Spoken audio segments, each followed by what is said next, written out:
Welcome along to the Carp Angler Chronicles podcast. This is episode number 29, and of course this is the part 2 with Julian Cundiff, where we talk about Julian's angling all through the 90s. We talk about bait, how he went about his baiting approaches, what kind of bait he was using, how he caught these different fish, the different waters he was on, the people that influenced him along the way. Lots of different carp angling history in this episode, so you're definitely going to want to tune in. Before we jump into the episode, we need to, of course, announce that this one is brought to you by carphuntergiveaways.co.uk. Carp Hunter Giveaways run prize draws for pretty much anything that you can think of when it comes to carp angling tackle. Bed chairs, bivvies, rods, you name it, they run a prize draw for it. So definitely go ahead and check those guys out. Last announcement before we dip into the episode. Our hook baits are soon to be released. These have been a long time coming. We've had an overwhelming amount of people reach out and ask when these are coming out. There's some very, very proven recipes that are actually quite technical and quite a bit different from the rest of the market. So check those out if you want to do so. They will be coming out very, very soon. We are looking to release them around about mid to late March. Okay, so if you are interested, keep an eye on social media, and of course, just drop us a message if you want to reserve a pot. Without further ado, let's jump into episode number 29 with Julian Cundiff.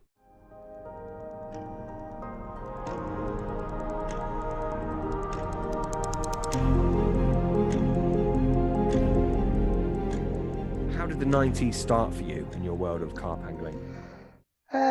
Well, to be honest, the 80s had set the scene for me, and I was sort of coming to grips with it. But on local waters, I suppose I'd got to that stage where I was flip-flopping between waters, and I'd sort of learnt my trade. So I was quite happy with that. But by then, I'd obviously qualified as a legal advisor. And I was having to. The problem is, the more successful you get at a job, the better you get at a job, the more responsibility you get. So it was. I was sort of. It was that all of a sudden I had to grow up, for want of a better word. The days of nipping off early, getting in a little bit later were long gone. And it was. I'd started dating a girl called Julie, so that was probably my first serious girlfriend. So it was. It was a question of all of a sudden weekends for fishing were out again. Julie and Jules, eh? yeah. That was a 10-year event. did that? So I mean, this isn't often spoke about in great detail. Anyway, did that derail your angling a little bit? No. Women have never derailed my fishing. Lack of, when you break up with a partner, that's quite difficult. But I've always sort of managed to balance my girlfriend or my fiance or whatever with my fishing. Certainly when it got to, I suppose she was my first proper serious girlfriend, that I thought, well, if she dumps me, I'm going to be really upset. So she was probably the first one. But it can be quite difficult. I think it becomes difficult when you've had a girlfriend for a while and all of a sudden discover fishing because it's something brand new. But generally, the girls I've been with, I was fishing before I met them. Yeah, so it's a bit of a softer process. Yeah. And some people who sort of know you as well actually think you go fishing more than you really do, because obviously they see all the magazines, the videos and all that, and they say, oh, I thought you fished all the time. I said, no, just do 2 nights a week. So when I was dating Julie, I just did not fish weekends. I fished midweek so that we would have weekends together. Yeah, and that's the way to do it, isn't it? And to be honest with you, it's kind of better for angling anyway, because as you know, midweek is generally quieter, venue dependent, of course. So at this stage, obviously 1990, you're doing just 2 nights a week, is that right? Yeah, I'm doing 2 nights a week most weeks. It was the year, I think I'd spent the 80s fine-tuning my art, and I think the 90s were where I milked it to death. So the 80s, I made a lot of mistakes with waters, moving off a water. starting a water thinking they didn't feed in winter. So the 80s was a learning curve. And with a learning curve, it's not always upwards trajectory. And so I made as many mistakes as I made breakthroughs. And I remember that the 90s was the first year where I thought I can put everything I've learned in the 80s into force. And I think the first thing that I really noticed was it was the first year I ever used what I would count nowadays as modern technology, a bait boat. Is that something you still use now or not? No, I haven't used a bait boat for 30 years nearly. I was fishing a place called the Tylery, which many people who are listening to this who remember the 90s will remember seeing pictures of me fishing the big pit. Now, the Tylery at that time was 27 acres. And with the greatest will in the world, with the gear we had then, you could never cast to the middle, not really, and fish effectively. So you tended to fish at somewhere between 50 and 90 yards. And it was well before the days of spoms, and really spods, to be fair. So it was catapult, throwing stick, anything like that. And two local lads to the area, who I know as Donny Mark and Big Steve, had fished Longfield. And they were certainly ahead of the curve. They were the first guys with the bent hook rig, the first guys with mass baiting of maize, the first guys with 25mm boilies, the first guys with a bait boat.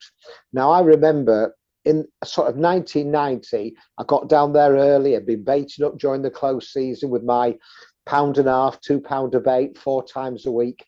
And these guys had a bait boat and they were literally filling it in with a maize.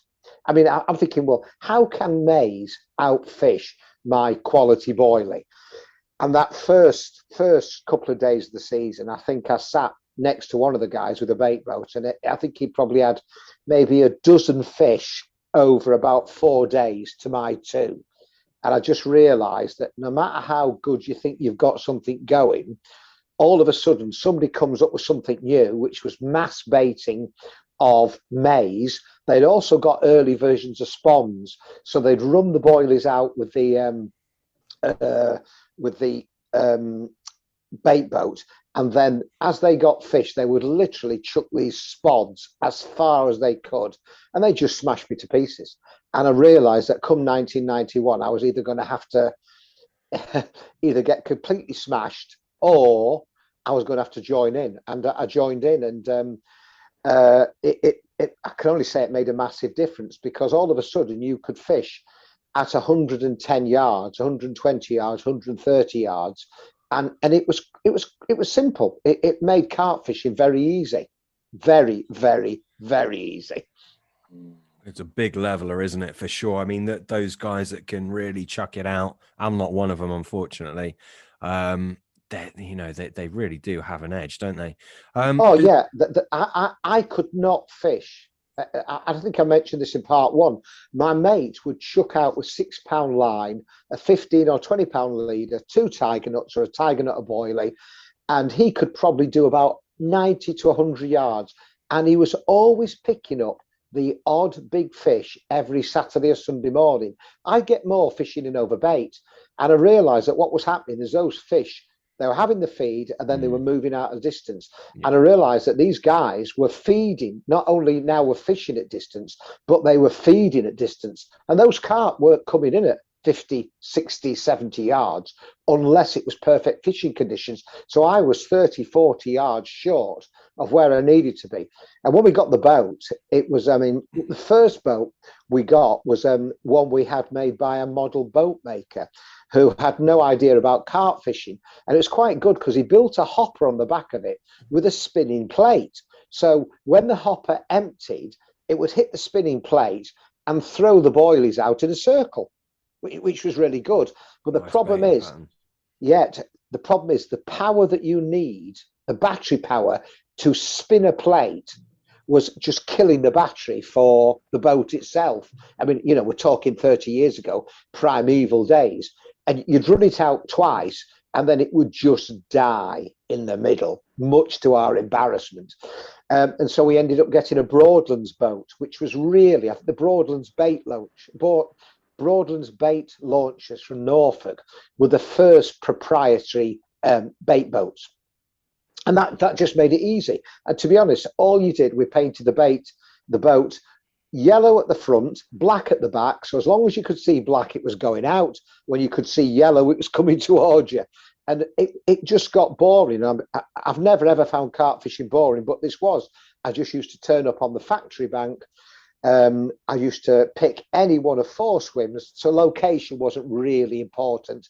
I used to set the bivvy up, I used to set 3 rods up, I used to have 4 spare batteries, and I simply used to drop the rig, the chopped up baits in the back of the boat, and wherever a carp jumped at somewhere between 80 and 150 yards, I used to troll it out there, drop it on its head, and sometimes you would get a run before the boat was even back. Yeah, amazing. Which was okay, but it got boring. I'll be honest. All of a sudden, I thought, all I'm doing is just catching carp. You get 20, 25, 20s, and don't get me wrong, they were great fish. But all of a sudden, I felt that the destination was overtaking the journey, and it just got very boring. I hate to say that, but it got boring. How long did you fish the Tarry for? That was my last year on there, and it was the first year, and I always remember this, that Dave Chilton came up with Christ and heavy metal putty, or a version of it. Yeah. And what we used to do is we used to put a shot on the line, mould the putty around the shot, and then we used to troll it out 130 yards. Well, for the first week or two, I never got any fish. And I thought, well, this is really, really strange. And of course, when you wind in from that distance, you are pulling through weed bed after weed bed after weed bed. And when you used to get it back, all you got left was a shot. Now, what had happened is this initial set of putty hadn't got the proper adhesion. And literally after about an hour in the water, it was falling off the shot. And all of a sudden, I was fishing a 12-inch zig rig. It was like that always taught me to tank test things. And the problem is at 150 yards, 130 yards, you were trying to wind carp in, and I'll use the expression, wind them in, over 3 or 4 weed beds with a bent hook rig. And it didn't do them any good, I'll be honest. At that range, to get any form of effective bite registration, and again, you might see pictures of these. I used to have swingers, and I got 3-ounce leather barrow zip leads glued on the swinger arm, so the inline ones, and then I had a really stiff lead clip, and that really was the only way that you could show dropbacks.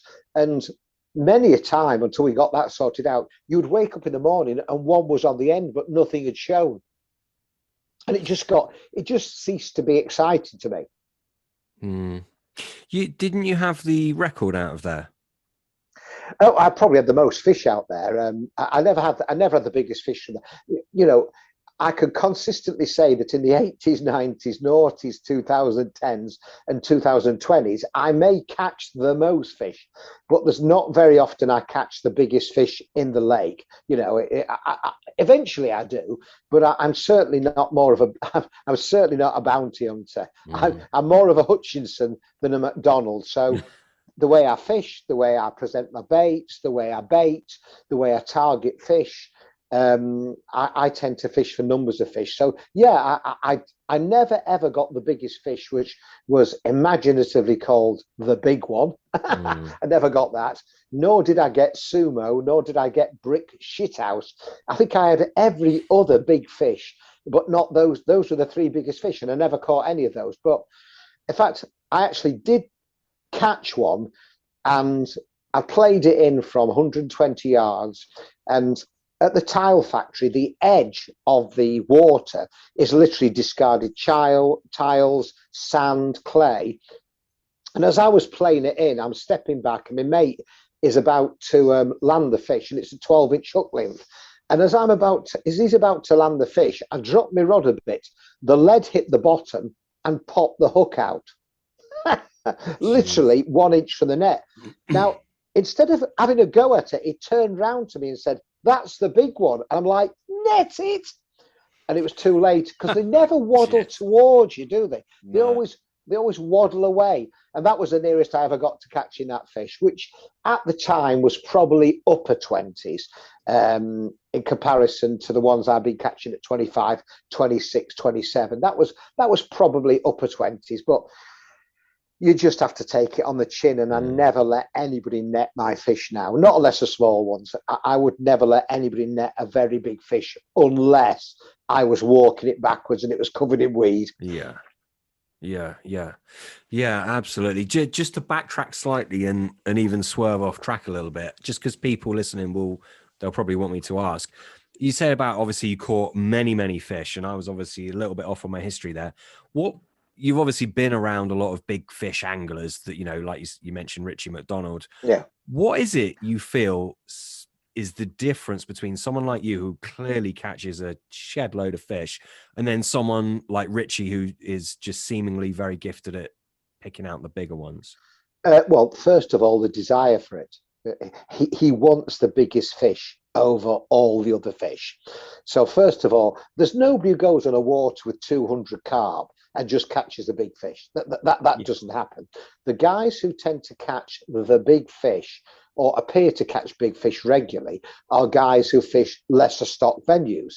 I mean, Terry Hearn is everybody thinks Terry Hearn's, the greatest big carp angler, and he may well be. But when he fished for the Parrot at wherever it was it Wasing or whatever, he fished a water where the Parrot was that had a very high stock level.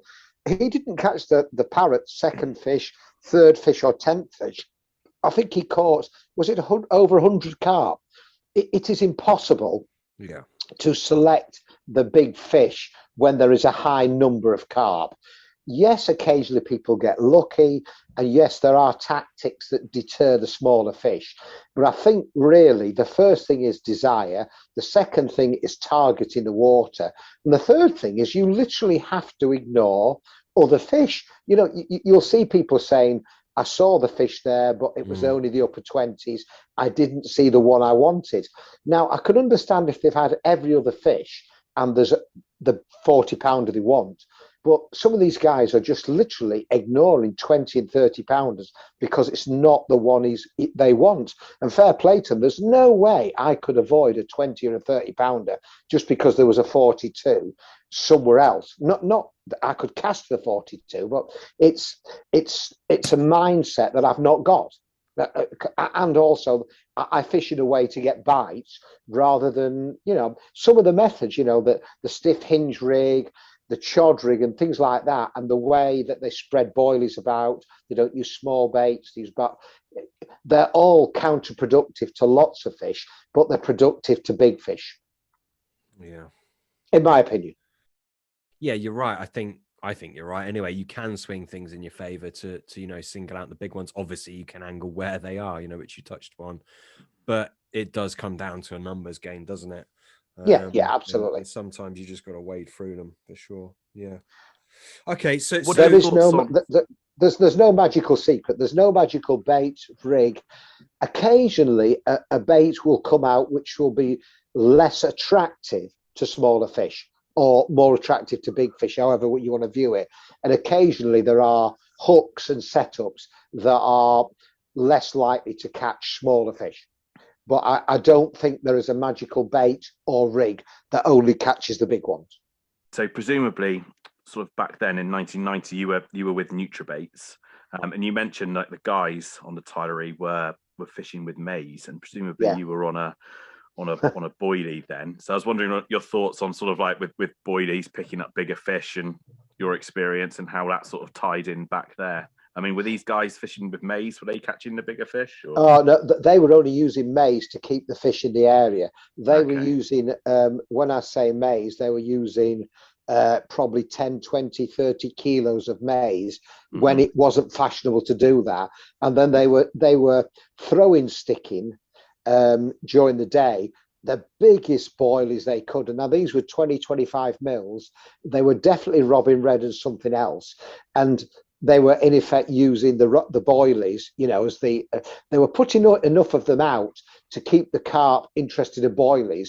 But if they just put boilies out, they would not have kept the amount of carp in that area. So, they were using the boilies, they might, I mean, I'm only guessing, they probably had a kilo or as it was in those days, pounds. They had probably a pound or two of boilies out there, but they probably had 10 times that of maize out there. The maize kept the fish there, but there was enough boilies that the carp were picking these big 20 millies up. And I think it also was deterring the bream as well. They didn't catch many bream because they were using big, and I mean, they were using size 4 or size 2 lure hooks with massive 20, 25 mil boilies, and they weren't getting many bream pickups, whereas I was catching a lot more bream, because, and it taught me a lesson that, just because it's maize and you're using a better bait or a sharper hook, if they're putting it in the right place and they're tripping the carp up, it doesn't mean, my setup's any better. It's where you put it. No, absolutely. That's it. Where are we up to? You're on the Tilery. 1990. We're up to 1991 now. Yeah. Obviously, you're doing quite well. You're catching lots of fish on the Tilery. You wrote your first book around about then as well, right? Yeah, that was I don't know if anybody remember. Well, I'm sure they do. If you're listening to a podcast of the 90s, Tim brought his first set of books out well ahead of the time. The Carp in Depth books, and there was I think there was 4 originally. There was Floater Fishing by Chris Ball and Brian Scoyles. There was Carp Waters by me. There was Tackle and Tactics by Ken Townley, and there was Winter Carp Fishing by Derek Stritton. And there was going to be one on particle fishing. There was going to be one on the carp, and it was and it was well ahead of its time. And Tim, in effect, asked me to do the one on Carp Waters, which, if you're a kid of 2020, you're going to think, how could you have a book that size on Carp Waters? Well, believe me, you could. And it was a question of you reading the BK books, selecting the ones, ringing up, making sure the information was correct. And so that was my first book, Carp Waters, in 1991. For although I call it Angling Publications, it was actually Paisley Wild at that time. But it was my first published book in 1991. So it was a proud moment, and earned me all of £500. I'll never forget that. I got paid £500 as a one-off payment for it. But it's never been about the money writing books. No. It was just, how many people have written a carp book. But what was funny is that some of my more experienced friends threw me many blinds, and they gave me names of waters that never existed at all, or if they did exist, they were highly disguised. And I was quite naive in those days, and there was no internet to research it. So they tell me about certain waters in the Sheffield area that had carp to £39, and of course, when it came out, they found it highly amusing. But it was of its time. It was quite funny. But it was good to get that first book out. And of course, at the same time, Carp Wolves was really starting to make a name for itself. And of course, along came Rob Malin's Big Carp as well. Yeah. I mean, £500. You're not going to set the world alight, are you? But I bet you were just chuffed just to have written a book and get it out there. And I mean, I imagine it was very flattering, the whole process. Right? Well, I mean, I've got to remember that 5 years ago, I was, sending my first article to Tim Paisley saying, is this any good? Yeah. And now he's saying, can you write a book? I mean, yes, it was. And it was the right book for me to write. I wasn't experienced enough yet to be giving people information about catching carp on a regular basis, to be fair. So, Carp Waters was more about, it was like the mathematics guide, wasn't it? It was something that anybody could have done, I guess. But it was my first book, so I'm very proud of it. Yeah, very proud of it. It was the era where publications were just started to take off. You'd got Carp World, which was monthly, and then all of a sudden, in fact, actually, Carp World could have been bi-monthly, I'm not sure. And then all of a sudden, Big Carp came in as well.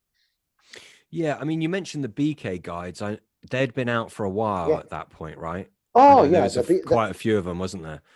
There was 500, 1,000, and then I think...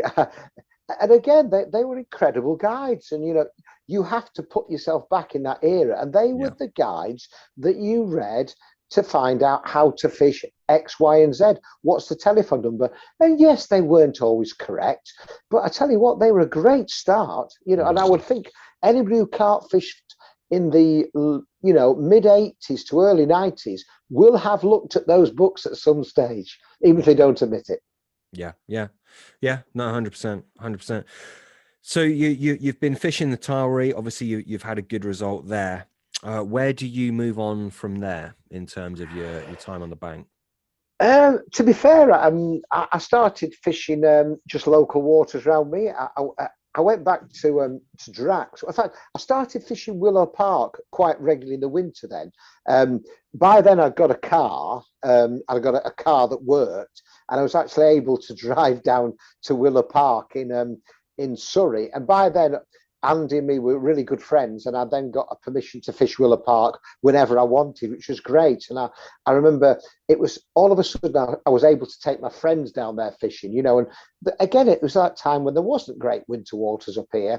And, we'd go down to Willow Park in, October, November, December, January, and you were catching 20 doubles in a weekend, and often more. And it was just great fishing. It was all of a sudden I could start taking people fishing, and all of a sudden I realized that actually my writing was starting to have an influence, because I'd write about these places, then all of a sudden people would be there who'd read my writings and had turned up and were at these places. So it was a different era. I bet that was bizarre, right? It was, yeah.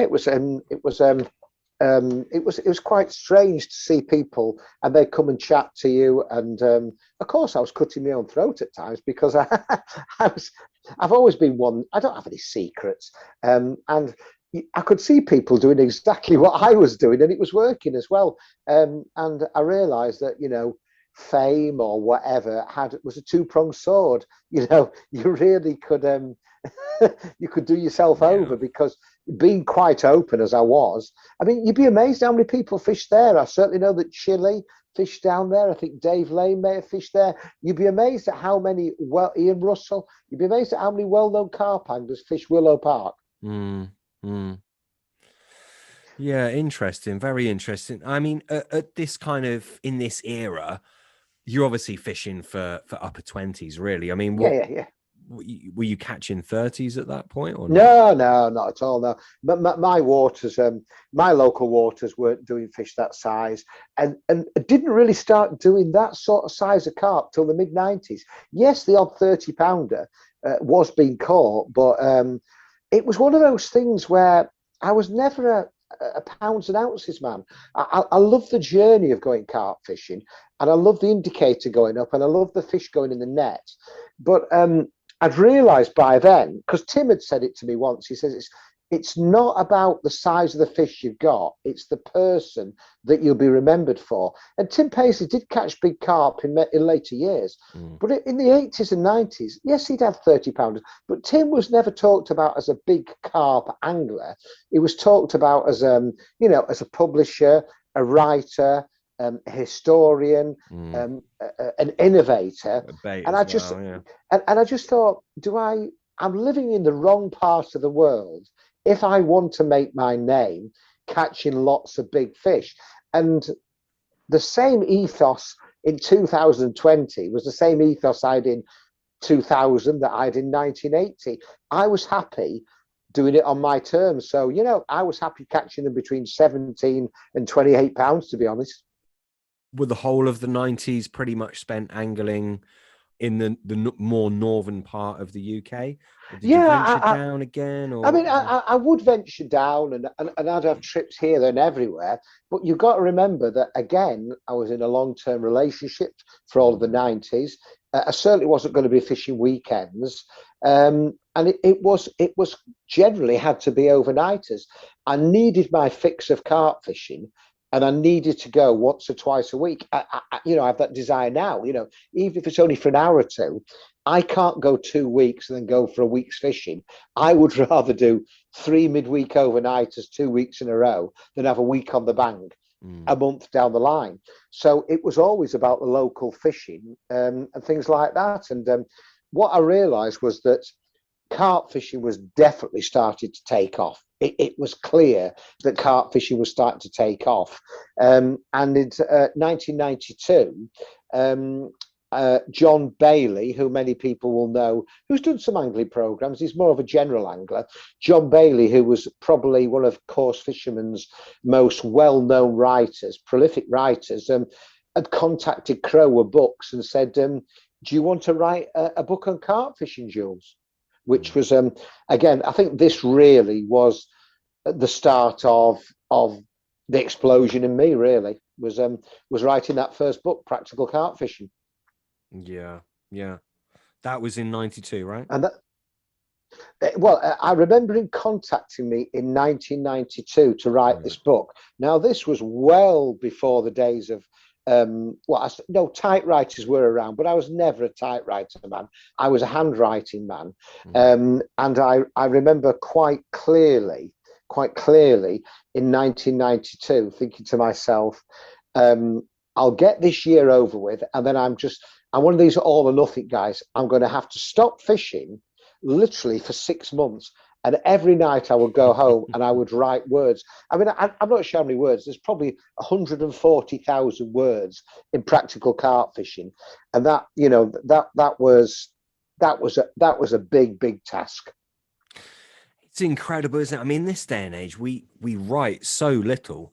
If I ever have to, write out a few pages of written words, like my hand is aching. It's just we're just not conditioned to it now. Well, and it was full-time work. I was full-time work, and literally there was 3 things I had to fit in. I had to fit in full-time work, writing the book, and my girlfriend Julie at the time. So it was a question of, I cannot fit fishing in round this at all. And I wasn't going to punish myself by doing one night a week and just, remind me, scratching the scab off, if I can use that expression. And literally, I remember that in 1993, I just took, I did not fish. I fished until the spring of 93. And then literally from, I think, February or March, I did not fish until August of that year. I literally took 5 months off, which for me was a long time of not going fishing at all. And every night wrote it on A4 paper. I got my next door neighbour, Fran, to type it up, because I certainly wasn't going to type it. So I paid her to type it, and we sent it across to Crowood Books, who obviously laid it out. It was completely different to nowadays. And I remember they'd sent me all the proofs back, and it was just a book to me. I'm trying to think back now, because it's 27 years ago, and I'm thinking, it was a book. And then it came out in November of that year, and literally that's when it really exploded for me. Yeah, I was going to say that. So I mean, obviously this book gets published, and then is that you kind of catapulted into into more of the mainstream? You're a bit more of a not a household name, but you know what I mean. It's you're a bit more. Absolutely. I remember up until then there was very little technical writing going on. I remember it was always stories about big fish, and then if there was technical, it was about catching fish at Savay, Yateley, Darrenth, all the big fish waters. And I thought, this is missing a massive audience of people who want to fish for fish between 10 and 30 pounds who don't live in that area. And I wanted to write Carp Fever for my generation, a how-to guide that anybody could pick up, copy it, and it had everything they wanted in. And so it was really being in the right place at the right time, like Corder and people like that. I wrote the book, and it was literally the A to Z of catching carp in the 90s. And I've always realized that often it's a question of smoke and mirrors. Perception becomes reality. And I made sure there was so much publicity about it. And I made sure I emphasized what the book was all about. And there's no point in me trying to sell a book to the guys who are fishing Longfield, Yateley, Savay. They're not going to buy it. So I emphasized it was going to be aimed at all the people who wanted to catch that size of fish, who were still mystified. I mean, the Carp Strikes Back is a great carp book. But if you've never been carp fishing before, you are not going to be able to go carp fishing, having read that once. It's inspirational, but you needed to also read Carp Fever as well. Mm-hmm. So I wanted to combine. It was more carp fever with a bit of inspiration as well. And Nutrabaits decided that they would come on board with me. And what now, I don't know if people know about publishing the books, but you get 10% of the net of the book.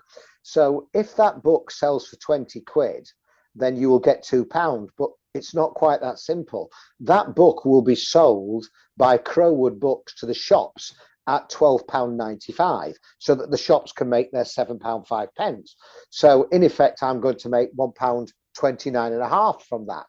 So you've got to sell a lot of books to make money. And the advance for that book was £2,000. Now that in effect, I think was £750 for agreeing to write the book, £750 when I handed the manuscript in, and £500 the day it came out. And obviously you come to a deal that you'll get, 20 books or whatever. And I realized that the only way I was going to make any sort of money out of this was to buy a substantial amount of books myself. So you as an author can buy the books. You don't get them discounted. You still get them at £12.95.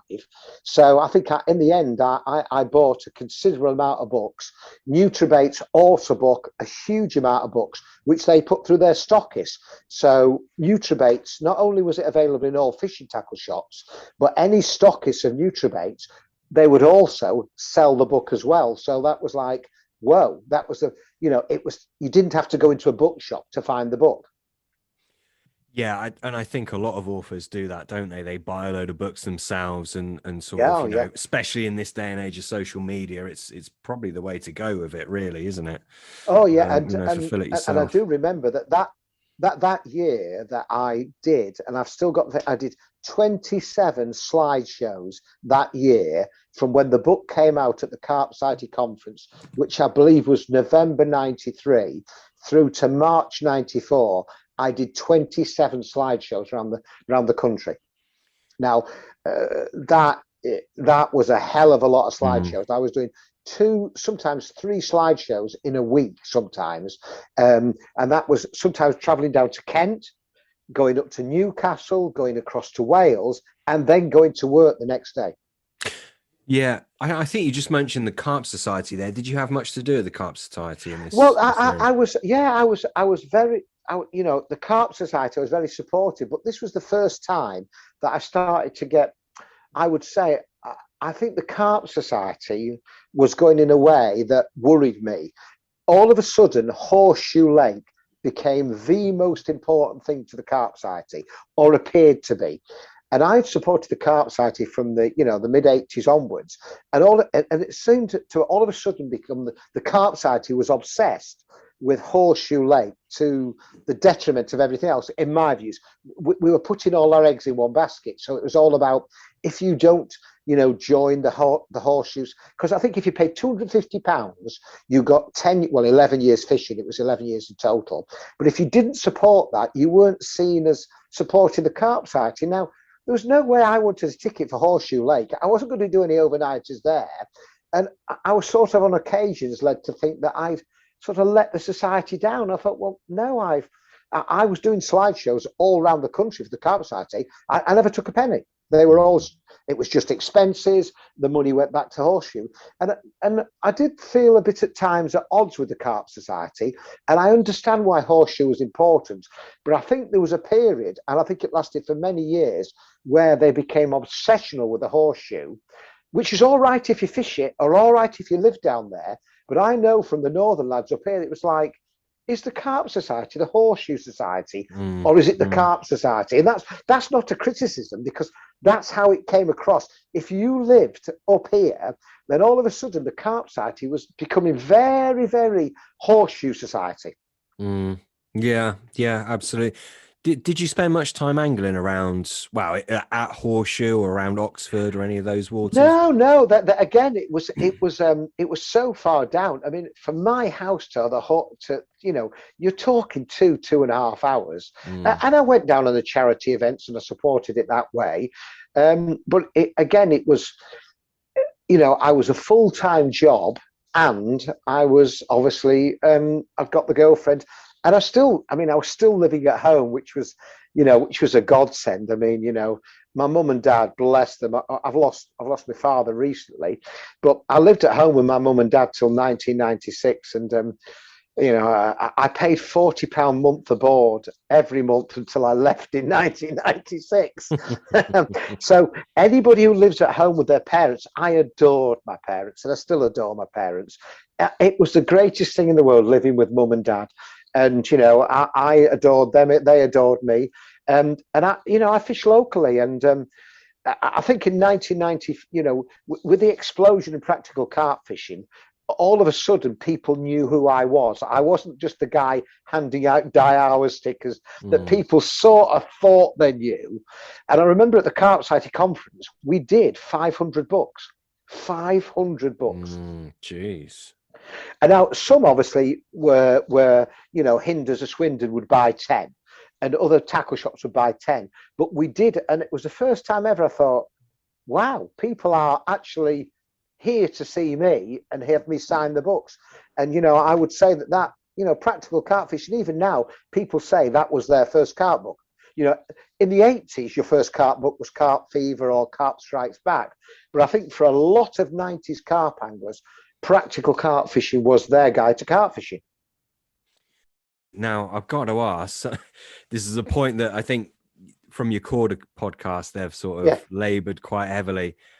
At what point did you get nominated and crowned the sexiest man in carp fishing, or whatever that title was? Yeah. Well, what happened was, obviously, everything is a snowball process. And once practical carp fishing took off, Angling Times contacted me, and they said they'd obviously realised that carp fishing was starting to become mainstream, and they'd still had, their pictures of a net of roach on the front of the magazine, etc., etc. And I was contacted by by Angling Times, Michelle Dennis, and she said, "Look, we'd like you as a regular writer." And it was a 1/4-page, black and white weekly, and it was just simply, carp rods, carp reels, carp lines. This is how a buzzer works. It was, literally a practical carp fishing really dumbed down. So I started that column, and I noticed that within 2 or 3 months, as carp fishing started to explode, it became half a page black and white. It became half a page colour. It became 3/4 of a page colour. And then by the end of 1994, it was a full page colour. Carp fishing had exploded. It was. And one of the things that happened, obviously, in the 90s, it was the era of Freddie Starr, Ate My Hamster, and magazines were always looking for an angle, weren't they? And I think somebody in a local magazine had put our anglers the most unsexy bunch ever, which I have to say, probably, in comparison to train spotters, we're not quite as bad, but you wouldn't go around an angling pond looking for your intended husband if you're a woman. Yeah. And it was a bit of a joke. And I think Angling Times said, they ran this thing to say, anglers are sexy, and what we're going to do is we're going to run a sexiest angler award in Angling Times. Now, in 1994, I was 31, and when you're 31, you are sort of very full of your own self-importance, or you tend to believe that you're the most attractive man in any room, that kind of rubbish. I'd look back at myself at 31 now and think, what was I thinking? Mm-hmm. And I thought, this is a good idea. And there was going to be a vote, and I made sure, in true Donald Trump, I made sure that I didn't fiddle the election, but I certainly made sure that everybody I knew voted. So I went round all the girls at work. I said, this is the address you need to write to, and if you use these words, it would be quite handy. And what happened is that all these girls wrote these letters to Anglia Times. And to be fair, I don't think in those days there was a massive take-up of readership writing in to say, we find Des Taylor particularly attractive or Julian Cundiff. It was just that, I was the best of a bad bunch. And obviously I'd got enough people to write in, and they announced that I'd won it. And they printed all these letters that these girls had written. And I think I was first. I think Des Taylor was second or third. And they printed all this thing. Now, of course, this kind of stuff is the stuff that people in mainstream magazines love, don't they? This is the kind of thing, the Sun, the Star, they love this kind of thing. And I remember, I knew nothing about it. Obviously, the Daily Star had seen this picture that was in Anglia Times, and now, was it the page 5 fella or was it the page 7 fella? There was a page 3 Sun girl, and I think the Daily Star ran a page 5 fella or page 7 fella as competition. And I'd not put it forward at all. And I just remember that I got a phone call from one of my mates and says, "What on earth are you doing in the Daily Star?" I said, "What are you talking about?" He says, "You've got no clothes." I'm like, "You're joking, mate." He went, "No." And what they'd done is they'd used a picture where I was holding a carp with a pair of white boxer shorts on, and I held the carp, and you could just about see I got pants on. Now that's the picture that Anglia Times had used, and the Daily Star had run this as, "Ooh, our Daily Star, this is your page 5 or page 7 fella," and it was they referred to me as the Fish and Chippendale. Yeah. And they used all the classic, he's got a lot to carp on about, it's not Codswallop, all the most funny innuendos they could think of. And I remember being at work, and I got this phone call from the boss. "Julian, Mr. Rawnsley here, will you pop down and see me in the office?" Now, when your boss wants to see you, it's not usually good news. So I sort of walked down the office, and I knocked on the door, "Come in, sit down, Julian." So I sat down, and he just took his glasses off like a bank manager. And I love Michael, a great bloke. And he says, "Julian, tell me it's not true." I says, "What's that?" He says, "My wife tells me you're naked in the papers. I'll be the laughing stock of the justice's clerks." So it wasn't the fact that I was naked, it's the fact that he would be the laughing stock. I'm like, "Well, I'm not quite naked, Michael." Now, luckily, I had a great relationship with Michael's wife, because she was a little younger than Michael, and she would tease Michael that I'd grow my hair. And, it was a bit of banter. And I didn't get sacked, but so I appeared as, and it went, the local newspapers ran it. I mean, obviously, I'm no fool. I'm a Danny Fairbrass. I'm a Kevin Nash. I milked it for as long as I could. Yeah. Make that and count. That's, basically. And I remember, the problem is, now you may know better than me. Was it Channel 4 or Channel 5 with Paula Yates on the bed? Was that Channel 4? Oh, I think that was Channel 5. Channel 5, yeah. Now, I got a phone call from Channel 5 saying, "Mr. Cundiff, we've seen what's been in the Daily Star. Paula Yates is doing On the Bed with Paula Yates. We'd like you to, do one of the On the Beds with Paula Yates." And I'm like, I'm going to have to run this one past the boss. So I said to the boss, I said, "Michael, you weren't very happy with the Daily Star. What would your thoughts be if I was laid on the bed on national TV in shorts, covered in baby oil, being talked to by Paula Yates?" And it was made quite clear to me that was not an avenue I was going to pursue with gainful employment.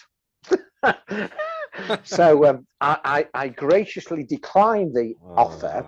And of course, we all know the story that, in effect, Michael Hutchins, he went on the bed with Paula Yates, and he probably got more than he imagined. So yeah, I'm always to blame for the collapse of In Excess in some way. So yeah, that's a true story. Yeah, it was. And so of course, but you've got to remember that for everybody who found that funny, I got castigated. I turned up at toilets at Syndicate, and they got my picture in the hut with the toilet roll hanging out of it.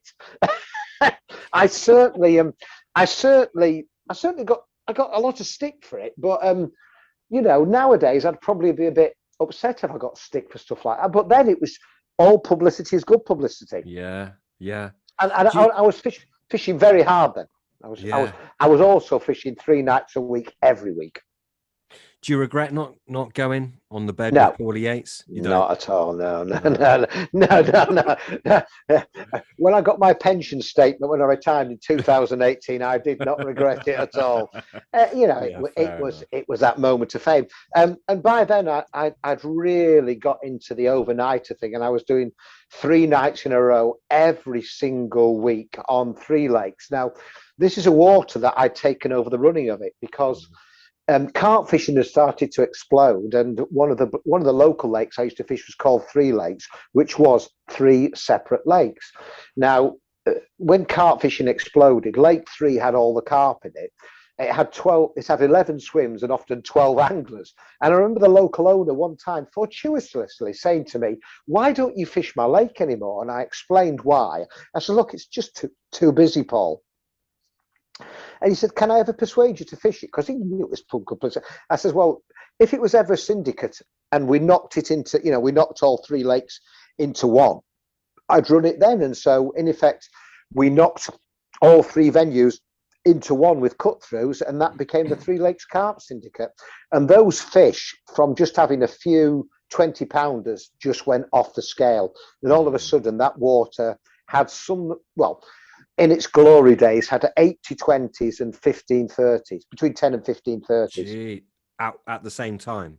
At the same time, Jeez. yeah. And now that was 93, 94. Yeah. And I remember in 1993, I caught 43 20s on overnighters, which was pretty good in those days. And I remember then in 1994. It was a crutch then, I went back and I did it again. And now this time I went on Enovite Gold, High Noval and chocolate malt, the original chocolate malt. Now that was an incredible bait with a Nash chocolate powder palatant, which was like a cocoa powder. Now that was a bait that was equally as good in March as it was in May, as it was in July, as it was in November. And I'll never ever forget that wherever I put that bait, it was one of the few baits that I could actually drag the carp round the lake with it. Yeah, I mean the chocolate malt, that was a flavor that some people used. I mean, tell me if I'm wrong. In very high levels, It was glycerol based. People used to whack it in there. Were you using it at high levels, or? I was only using it at high levels in my hook baits. I didn't use it in high levels because literally I was in those days. I was fishing 3 nights a week, and I was putting out 5 to 10 pound of bait every night. Now. Nowadays that's not a lot, but you go back to 1995 and talk about using 5 to 10 pound of bait on an overnighter, and I was getting multiple hits, and it was probably a turning point in my angling because I with the Angling Times, there was a Fox deal with it. In effect, if you were a columnist with the Angling Times and the carp fishing, you had to go to Fox. It was part of the Fox deal. And Nash was really good about it. He said, "I understand that, Jules. You have my blessing to go to Fox." So in effect, I was Fox, I was Daiwa, and I was Nutrabaits. So, that's why I always have total admiration to Kevin. Kevin wasn't like, "Well, if you go to Fox, never ever, grace my door again." We still stayed mates. Because I never ever forgot, I never ever went, "Fox are the best, Nash are crap." I mean, how often do we see that nowadays? Or how often did we see that? I've left Fox for Nash, Fox were crap, or vice versa. So I went to Fox because that was really linked in with the Angling Times days. And I remember it got to November and I caught my 45th 20 on overnighters, never mind all the doubles. And I remember it was in the days of slide films. I caught the fish, did the self-timers, went back to bivvy. I couldn't even remember what the fish looked like. I could not remember I thought, I can't even remember what that fish looked like. And it wasn't until I got the slides back 3 days later or 4 days later that I actually remember what the fish was. And I went, never again am I going to get into this chasing targets, be it fish weights, fish sizes, angler of the year, section. it just became pointless. It just became.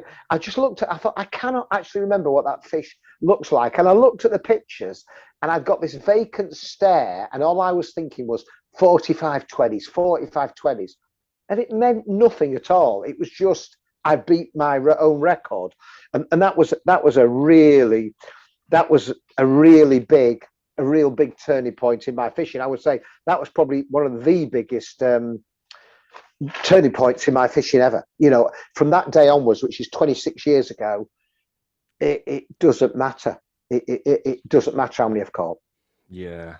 I mean, you mentioned high new val, which is obviously a high protein milk protein based bait. I think they put trypsin in it as well. That's right. Yeah. Which was obviously there was a while where everyone was worried about trypsin inhibitors in eggs and things like that. I mean, when you started using that stuff, high new val, which was quite radical back then, did things change for you? Did you see much of a difference in terms of A, the fish that you caught, and B, did the fish put weight on in lakes or anything like that at all? The year before, I'd used it in a straight bird seed. It was just Enovite Gold chocolate malt, and that was a good bait.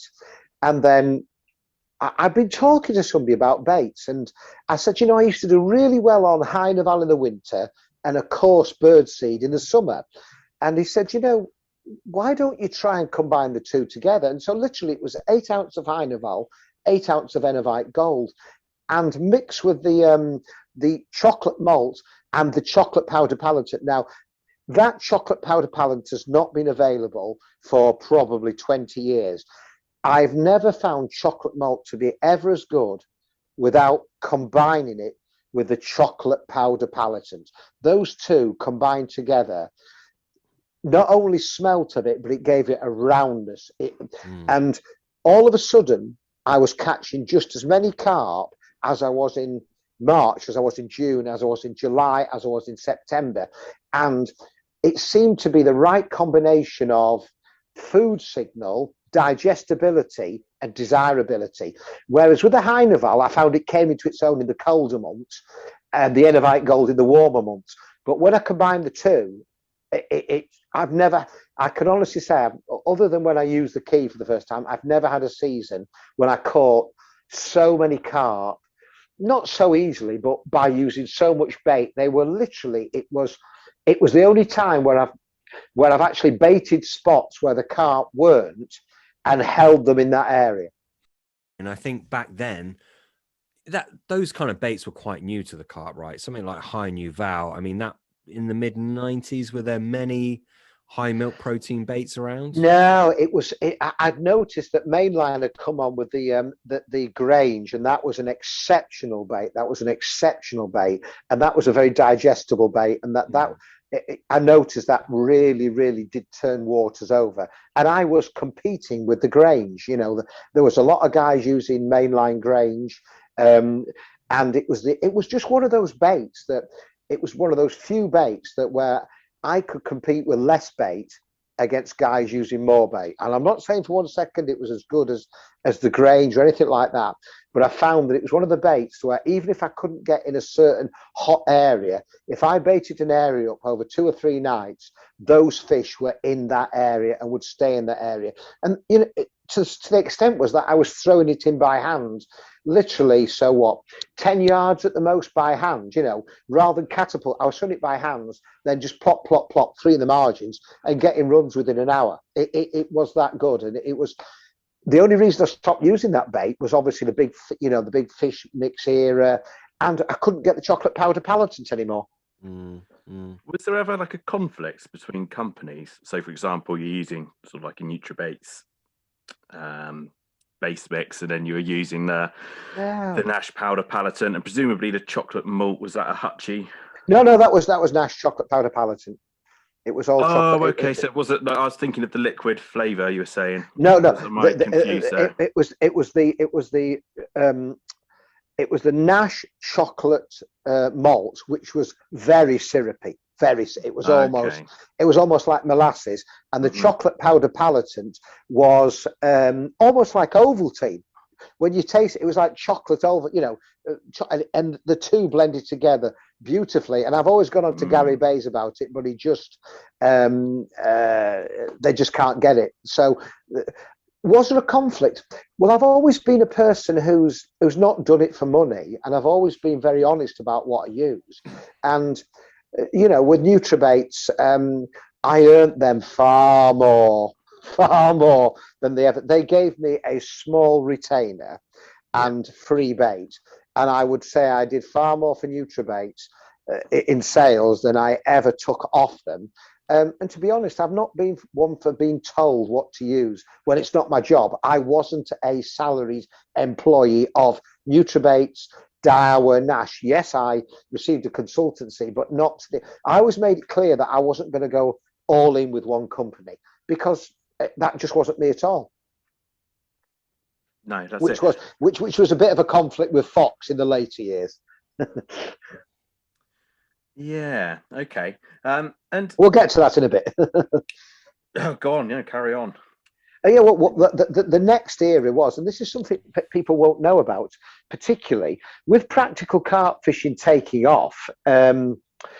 Obviously, Crowwood was like, that book that's done 14,000 sales, which is a lot of sales. Mm-hmm. And Crowwood said, would you like to write another book?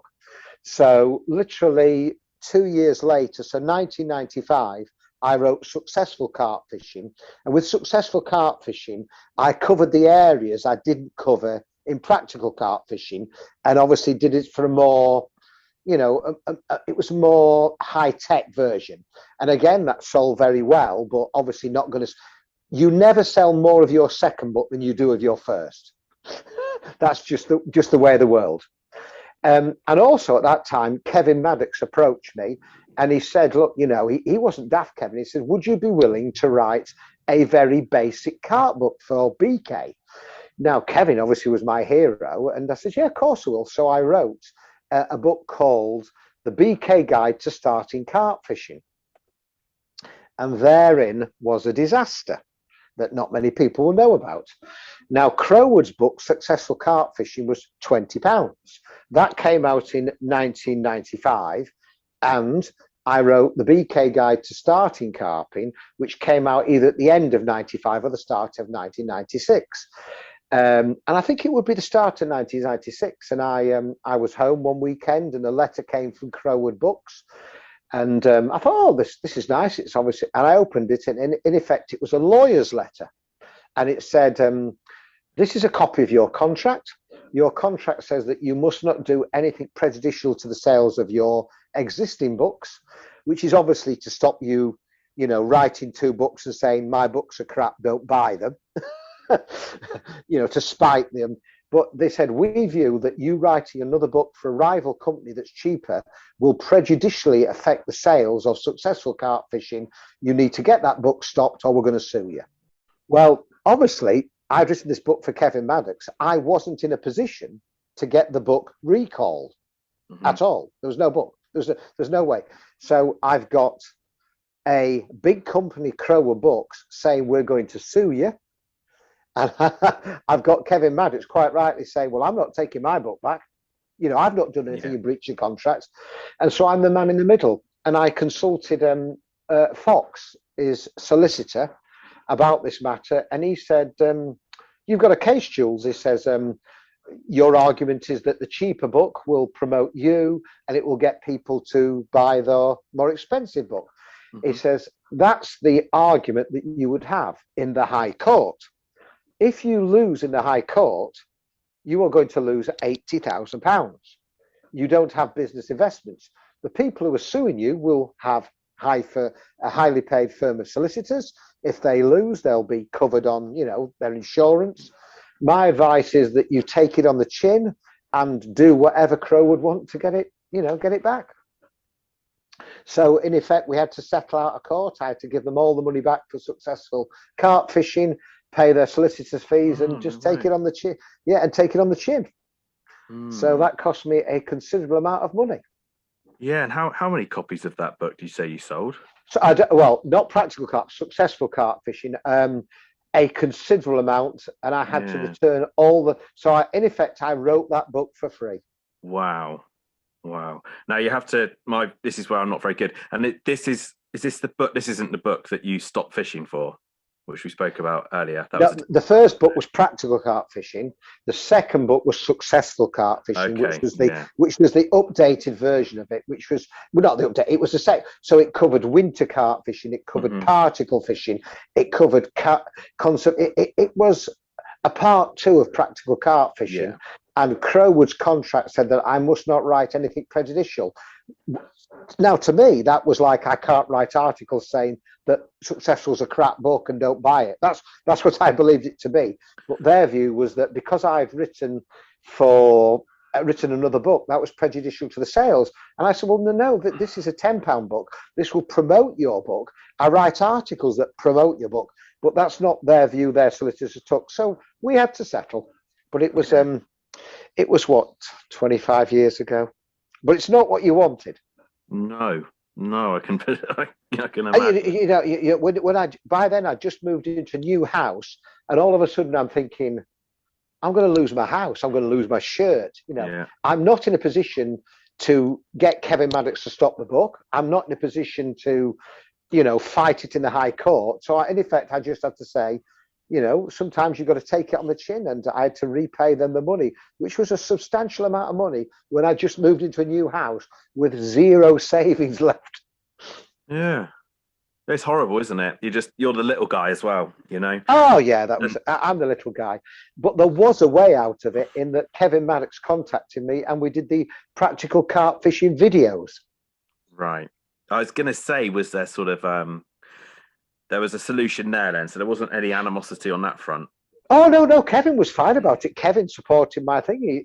Kevin, there was nothing underhand. Kevin was very supportive of me, but literally said, look, I promoted the book. I'm selling the book. I can't get the book back. It wasn't Kevin's fault. We were great mates then. We're still great mates.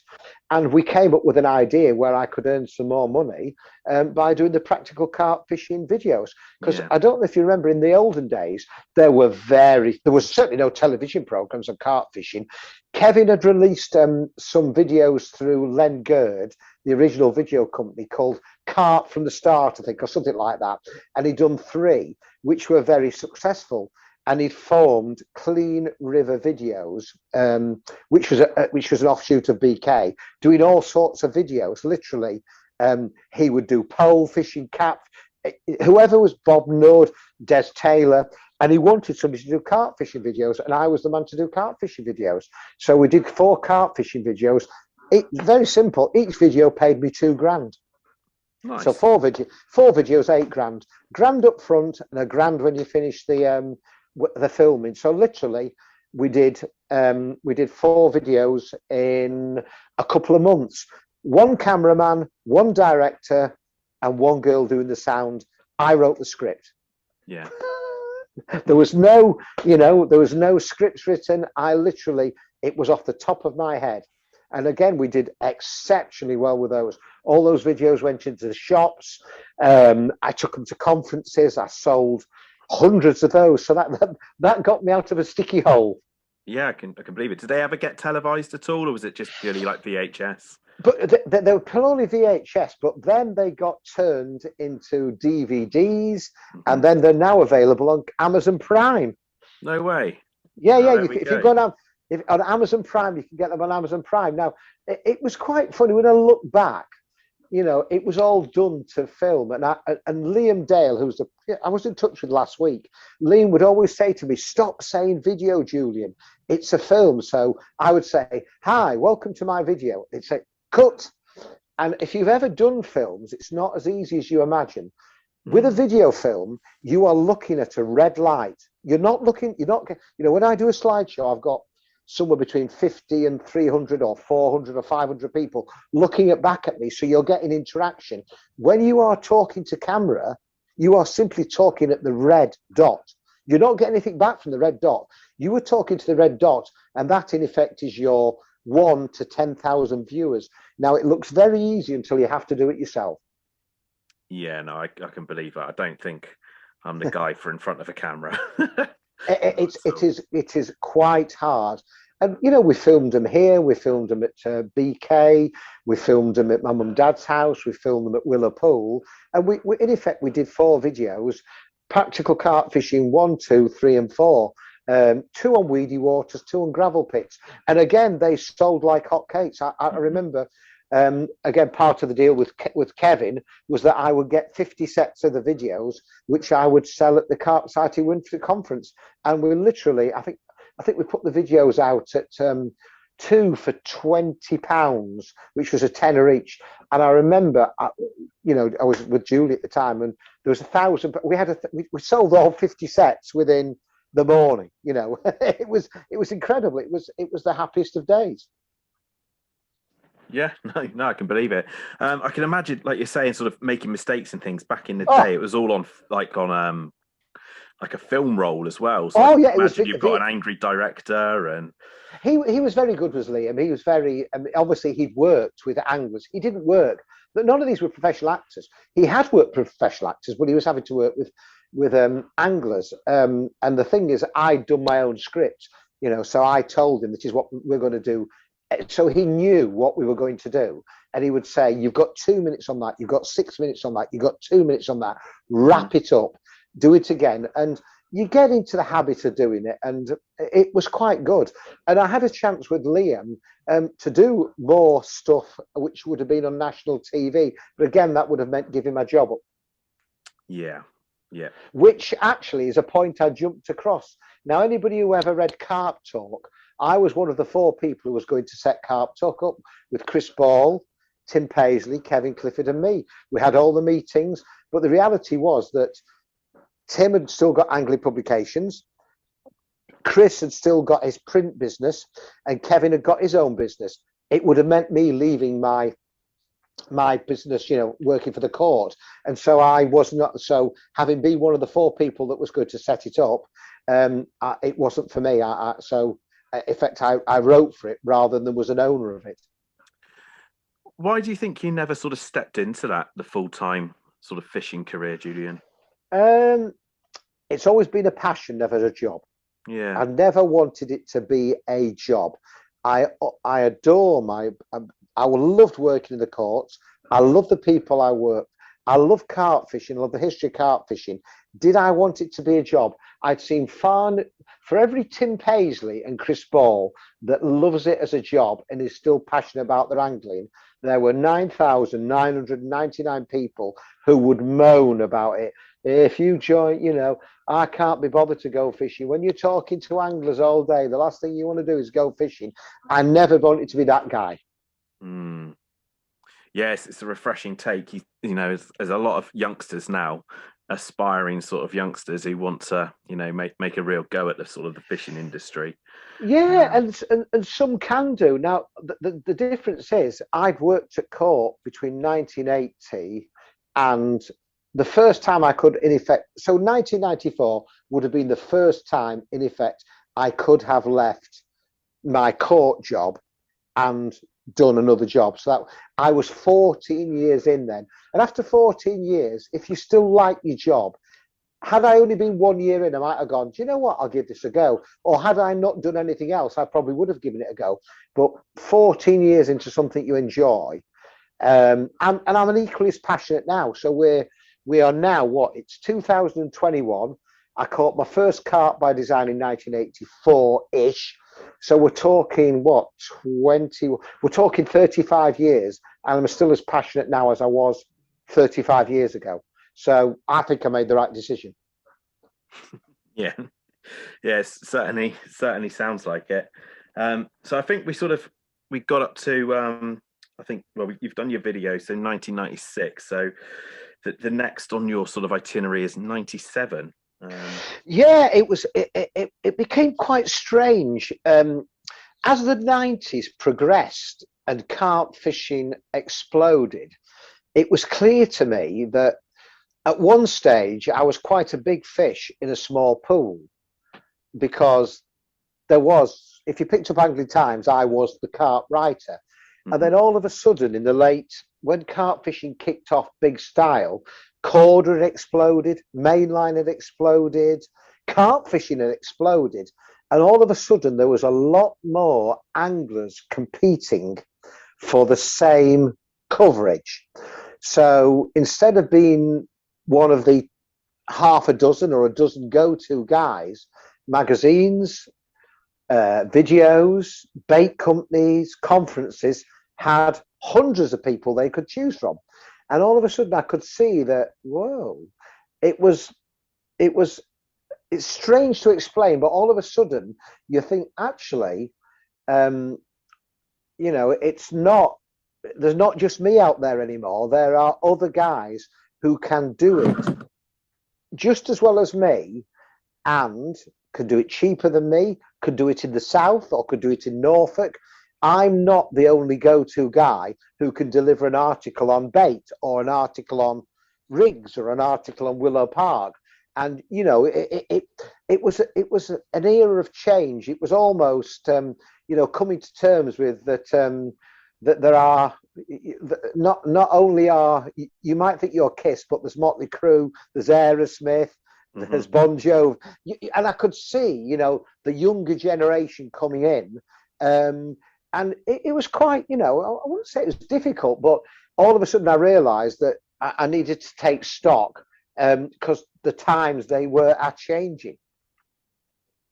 Yeah. Did you sort of I guess see your like yourself in the industry? Did you sort of like think that you had to keep relevant? Was it something you sort of strived for, or was it something you weren't too? I realised that to many people I was becoming less relevant. We'd launched Crafty Carper with Tim. That was a really great. I was the editor of Crafty Carper. That was an important area because I then was sourcing all the material. But by 97, 98, I wasn't the go-to guy for everything. Whereas for 3 or 4 years earlier, I had been the go-to guy. There were a lot of other people doing things, and I was starting to get that. Well, you'd be more relevant if you came to Yateley. You'd be more relevant if you fished at Linear. You'd be more relevant if you did these TV videos. You'd be more relevant if perhaps you gave up the court job. And I could see the writing was on the wall. I was sort of betwixt and between, for want of a better expression. Yeah. So is there anything you sort of changed, or? No, you've stayed a big part of the scene, so it was something I had to come to terms with. I really did have to come to terms with it. With Fox had become very, very corporate. There's not a criticism. Fox were very. We expect you to use Fox hair stops. We expect you to use Fox tent pegs. We expect you to use Fox line, and it started to sit a bit uncomfortably with me because I was never that kind of guy. There were other people who were vying for position, and I stood down from Fox and I went back to Nash, who, in fact, to be fair, Kevin wrote a letter to me, which I've still got, saying there are rumours that you are not going to stay with Fox, and he invited me back to Nash, and he said, I understand you can use what you want, you'll still want to use Nutrabaits. So it was quite nice to go home to Nash, although I love my time with Fox as well, but it had become a bit corporate for me, and it was clear that the fishing industry was now industry with a big I. It was becoming, it wasn't a profitable sideline. It wasn't, it was becoming an industry. Well, in the 90s, it became a big industry. And I wasn't prepared to jump in with both feet, to be quite honest. Angling Times has said to me, look, we love the weekly column. We need you to go further afield, which I did, Catch 22, etc., etc. And then it's like, there's this new guy, Terry Hearn, and we've got Rob Hughes, and we've got Brian Schoyles. We'd like you to do, 1 week, and then let them do a week, and you can do a quarter, So although you would do 1 full week yourself, every other week you would bring people up to date with what you were doing. And I can quite understand that, but it's quite a shock to go from a weekly double page colour column to be told you're in every 4 weeks. And, it started to get, It was quite difficult, and I was trying to balance too many balls as well. I was writing for Big Carp, Advanced Carp Fishing, Crafty Carper, Carp World, Angling Times, Carp Talk. So, I wasn't being mineralised, but it was impossible to keep all them balls in the air. Yeah, and did you feel pressure with your fishing as well? Did you feel like you needed to get results? I did feel pressure that I needed to go regularly to deliver the material, but it was very difficult when you're also having to deliver material for 5 magazines and deliver different material. Now, delivering material for 5 magazines in 1991 wouldn't have been a problem because there weren't 392 other capable people. There were 7 or 10 or whatever. But by the time the late 90s came on, it was a new era. It was the era of Terry Hearn. It was the Rob Malin big fish scene, Yateley, places like that. They were making the headlines, and that wasn't really my scene. And I was the assistant editor of Carp World, and I was trying to balance. Too many balls at once, to be honest. It was becoming very difficult. It was starting to go into my private life as well. No, I was fishing 2 nights a week because I had to, but then at weekends I was having to write as well, and fishing was becoming a business. That's it. Did the writing get easier? I know you said sort of like you stopped for writing your first book. You see, for me, I've never written, and I've certainly never written about fishing. But I often thought I'd use my time on the bank. Never wrote on the bank ever. Never wrote on the bank ever. Yeah. Why is that? Just and when I'm fishing, I'm fishing, and when I'm writing, I'm writing. And when I go fishing, people say, "Why don't you do tutorials?" Because I'm fishing for me. I don't mean selfishly. When I go fishing, I'm not chatting with other people. When I go cycling, I don't cycle in a group of 26 people. I'm one of those people. If I say I'm a loner, I'm more of a loner than I am. I have lots of friends, but I tend to do things on my own. And writing, I find dead easy. But if you're having to cover 5 publications, all of a sudden it's difficult to come up with 5 variations when you're only fishing 2 or 3 different waters.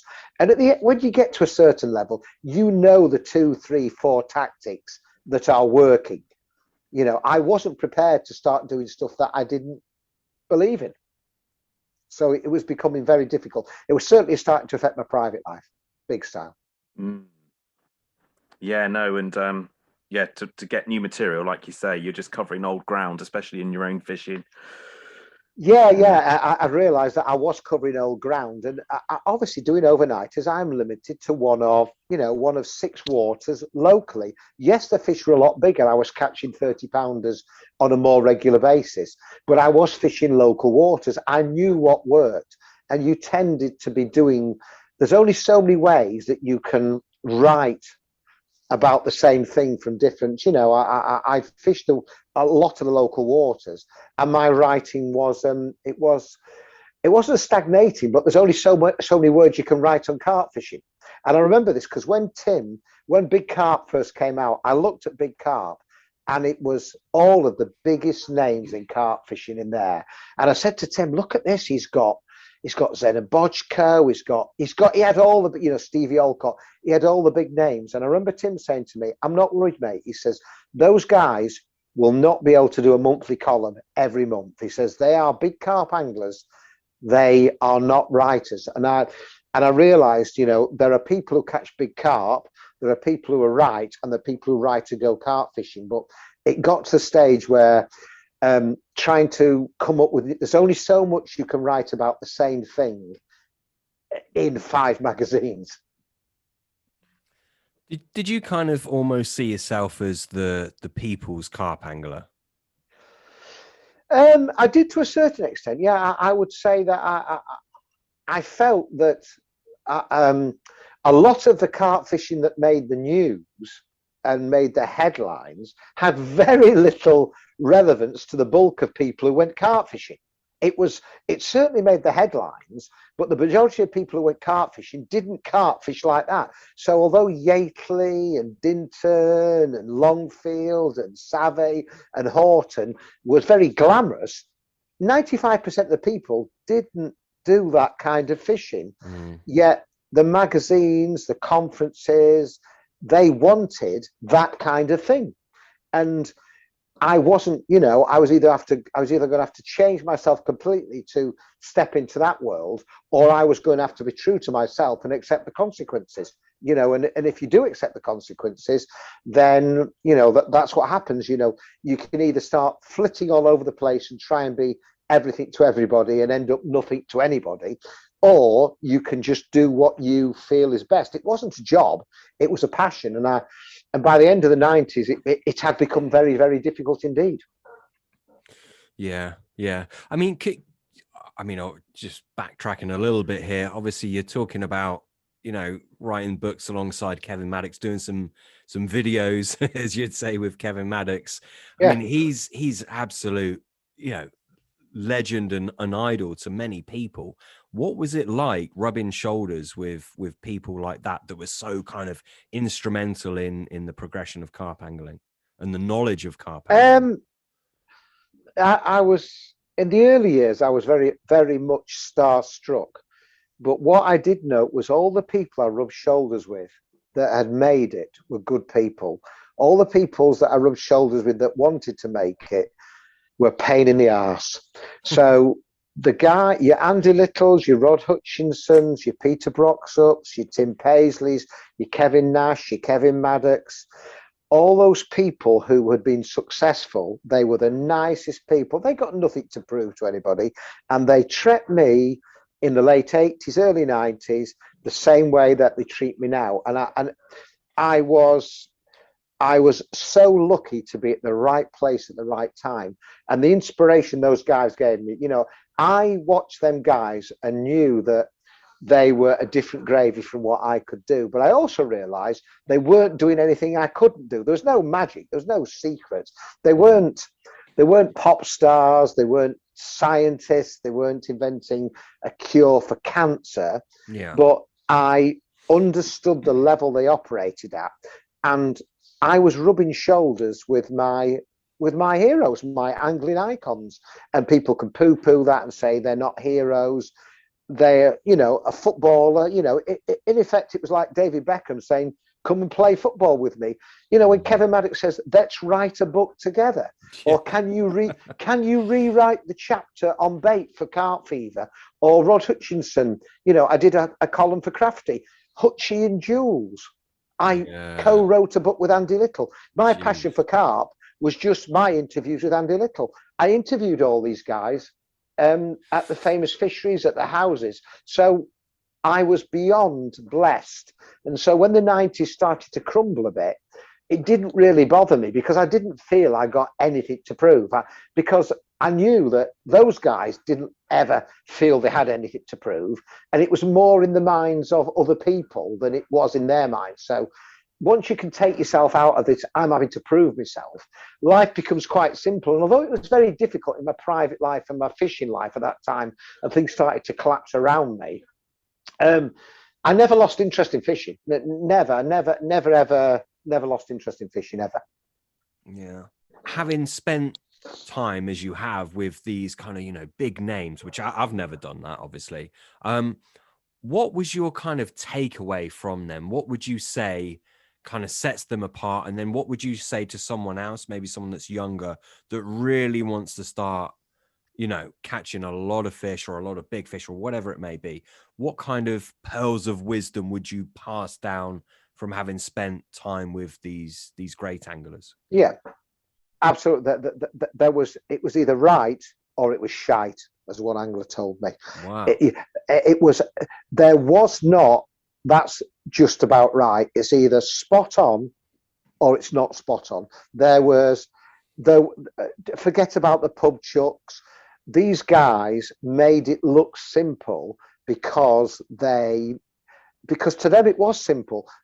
Them giving 100% was natural. These guys didn't give it 70%. I'm sure on occasions they didn't fish, but these guys gave it 100% all the time. They always gave it. They loved the fishing, and they were clinical with it. Absolutely clinical with it. So all the guys who are the most successful carp anglers I've seen, there is no room for error. I don't think Terry Earn does pub chucks. I certainly don't think Greg Ellis does pub chucks.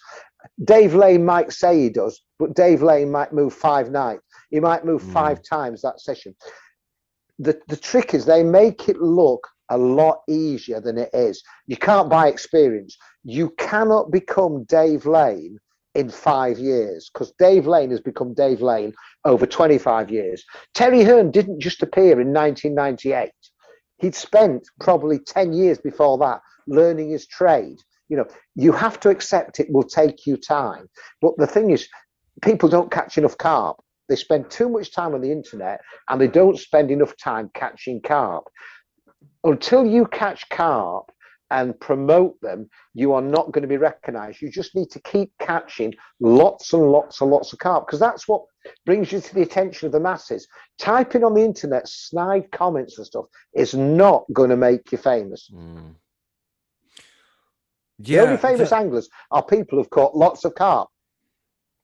Exactly. Yeah, exactly. I love it's right or it's shite. I like that. And every now and then in all areas of life, whether it's, relationships or business or just being happy, you'll get these little snippets of information, these little sayings, or certainly I do, and they kind of stick with you. And it's right or it's shite. To me, what that says is, those anglers, like, it's not a case of, that'll do, that'll be all right. It's they're getting it perfect, or they're not doing it at all. Oh, absolutely. And that could be everything from getting up first to making sure the hooks are the sharpest to getting the best swim. They are not content. None of them were content to be second place. And I don't mean they had to catch more than anybody else, but when they went fishing, they had to give it their very best. Andy Little didn't just say to me, "You know what, Jules, you catch them all, I'll just sit back." I would sit with Andy Little, and there's something in him that made him want to catch more. That he couldn't down tune. He played on 10 all the time. Andy Little could not fish at 50%. All the best anglers cannot fish at 50%. And so when I learned to actually give it 100% every time I go fishing, I became a better angler. And you will only become a good angler if you give it your all every time. And if you don't love fishing, you won't be able to give it your all every time, because it's not important.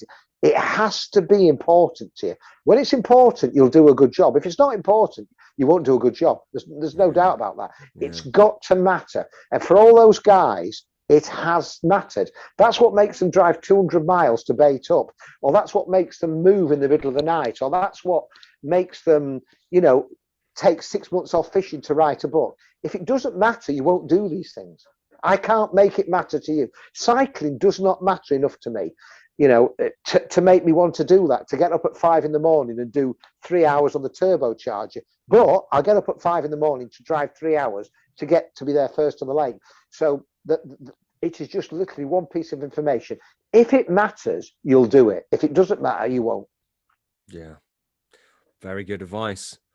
There we go, folks. It sounds like you want to be you want to be relentless in your quest to catch carp, and when you're doing it, you want to be an absolute perfectionist. That's what it sounds like. If you want to be the true creme de la creme, which, to be honest, I don't. I'd rather just rock up, have a few beers, do my night in, which is fine, isn't it? It's horses for courses. But for those that really want to go for it, you've got to be bloody minded by the sounds of it, don't you? I'm prepared for anybody to tell me one successful sports person in any sport who's become successful by can't be asked.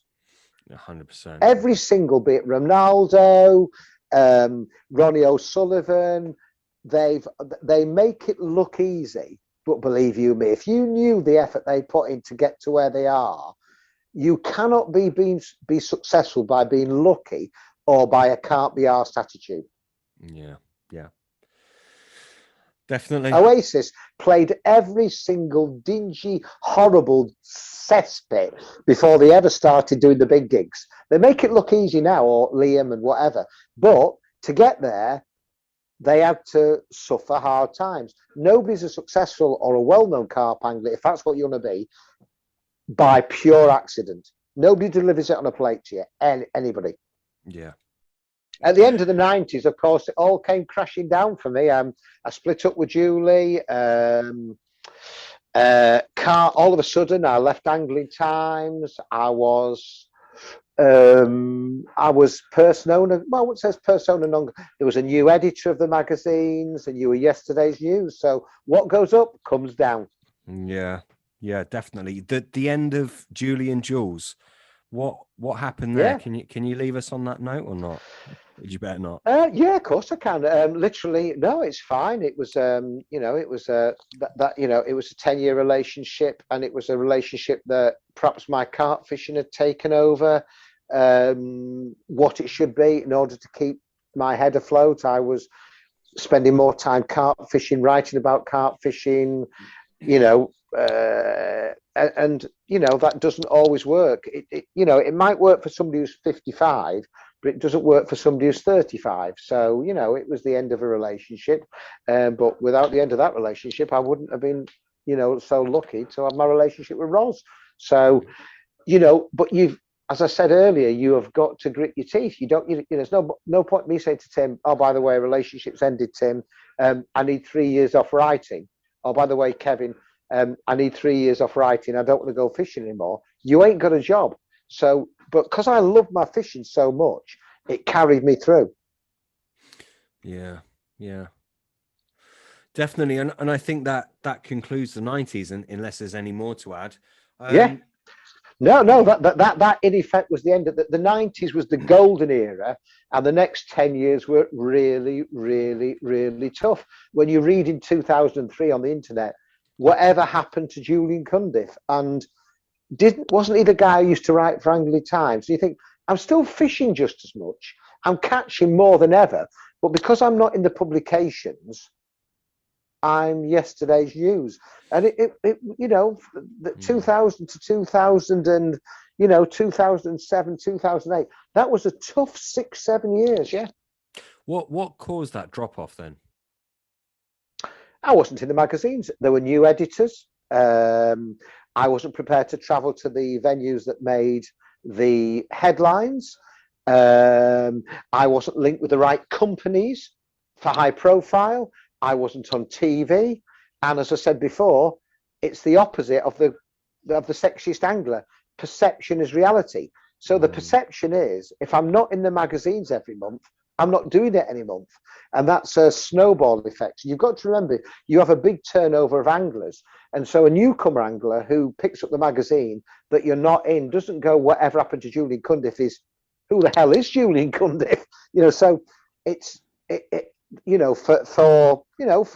a good 7 years, I was in magazines on an irregular basis. But I was not the first name that people went to, and the huge turnover of anglers wouldn't know who I was until the start of, Diary of an Everyday Carp Angler, Short Session Success, the internet, social media, and literally kicking myself up the arse once again.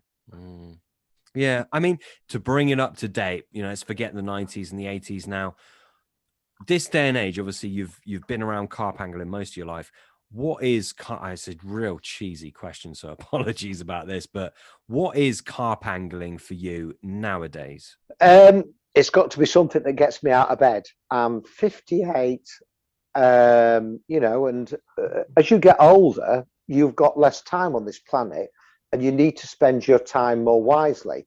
So it's got to be something that I enjoy on my own terms. So carp fishing to me is it always was on my own terms, but it's become even more my own terms. I have to enjoy the waters I'm fishing. I have to enjoy the company I've got. I've got to enjoy the way I do it. I've got to enjoy the times I do it. So it's become, I'm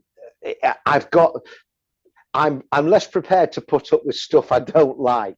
So carp fishing to me is a massive part of my life, but to allow it to be a massive part of my life nowadays, it's got to be right. And it is. I am now probably as happy in my carp fishing as I ever have been, ever. I'm more successful in my carp fishing than I ever have been, ever. I'm probably more well known in my carp fishing. And that's only because if I take you right back to the start, the joy of fishing. I love fishing. I love carp fishing. And no matter how many times I lose a sponsor or don't get in a magazine or have a bad year, it doesn't make any difference because I'm doing it on my own terms. Yeah. And there were years when I didn't do it on my own terms. You know, I was having to write for 5 magazines because that was expected of me. I only write now for people I want to write for, you know, and I only do what I want to do because I'm in a position where I can choose to do that. The people I'm associated with are people I like. The companies I'm associated with are companies I like. And, you know, I'm sponsored by Nash, yet Corda put me on their podcast. So I would like to think that the ups and downs and ups again have put me in a good position. Yeah. You know, if you are true to yourself, you can't come unstuck. If you're trying to be somebody else, you will come unstuck. And I've only ever tried to be me. There were areas when I wanted to be Kevin Nash. There were areas when I wanted to be Kevin Maddox. There were areas when I wondered why Terry Earn was getting all the limelight. But at the end of the day, I've only ever wanted to be me. And that's worked for me. Yeah. And that advice can carry on into all aspects of life, can't it? You know, it's that's absolutely wise words. Yeah. Yeah. Don't try and be somebody you're not. If you just try and be the best version of you. Beautiful. Pete, whilst we've still got Julian, anything else you want to end on, Pete? No, I don't think so. I think that's been rounded off quite nicely. Julian, it's been an absolute pleasure. For people that want to look you up on social media or get involved in what you're doing in this present day and age, where can they find you? Where can they follow what you're doing right now?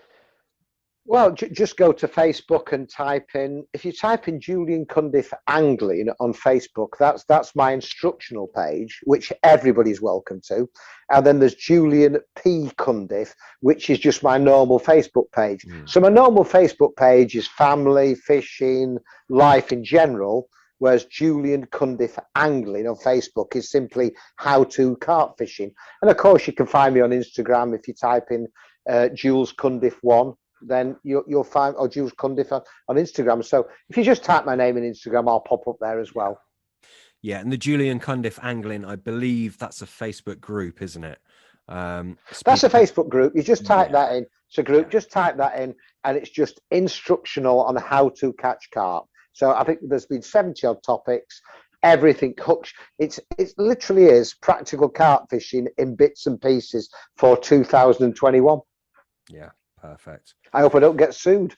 I'm sure you won't. Freedom of speech and all that on Facebook in this day and age. Yeah. Be all right. You'll be all right. Julian, thank you so much. Pleasure to have you on. Lovely chatting to you. My absolute pleasure. Yeah. Thank you. No problem, guys.